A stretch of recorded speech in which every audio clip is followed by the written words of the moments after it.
Okay, ladies and gentlemen, we're back.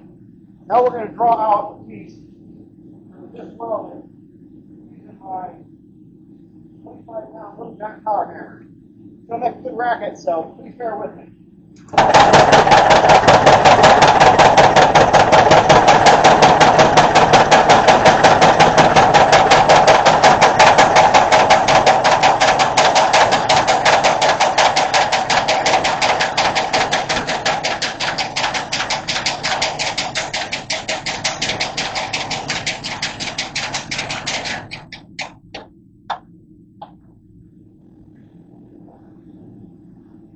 Now you can see, it really puts the power down on there. It really straightens out more longer than it's wide. Is what I want to do. I'm going to reverse it, put it back in the fire, and come back and explain to you how great what that power hammer was.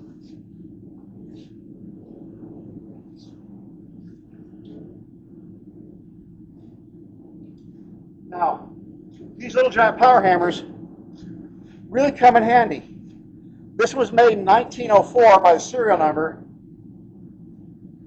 by the Little Giant Power Hammer Company in, I want to say Wisconsin or Minnesota.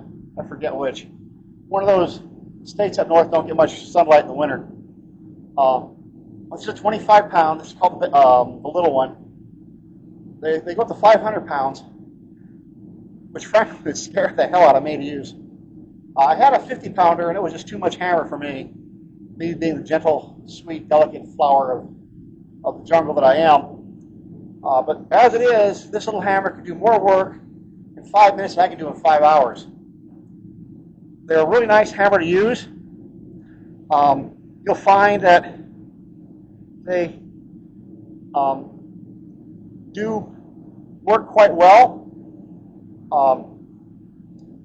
Just they're kind of dangerous because up here, see that?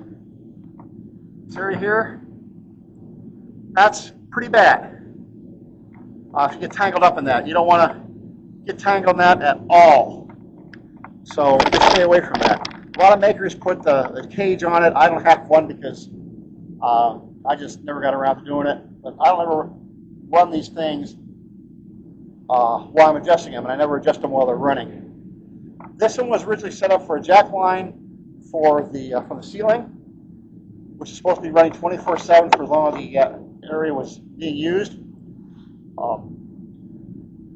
It does a lot of work.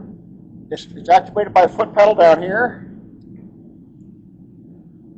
You step on that. Now I got this adjusted, so if I step on it real hard, it'll jam that clutch in and really get the RPMs going, and hits a lot harder and faster. Or I can feather it to hit a 1 or 2 light blows. Right now I'm only doing about medium blows. This piece can hot up back out. Let's do this other side here. Then we'll go over to power press, and we'll do that when we turn this thing back on, and off we go. That's what happens when you don't hold on to it good enough. Try that.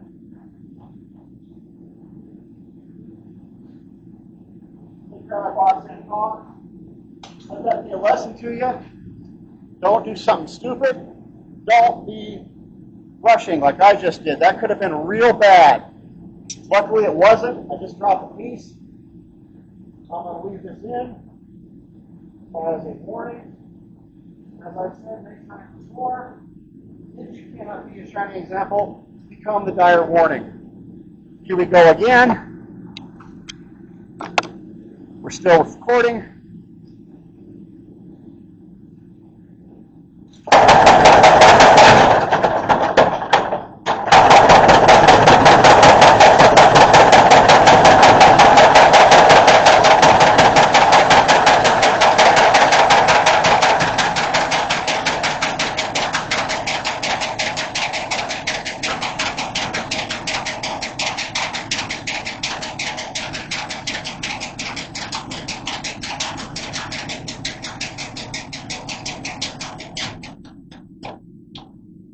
Now, this piece, for all intents and purposes, is done with a power hammer.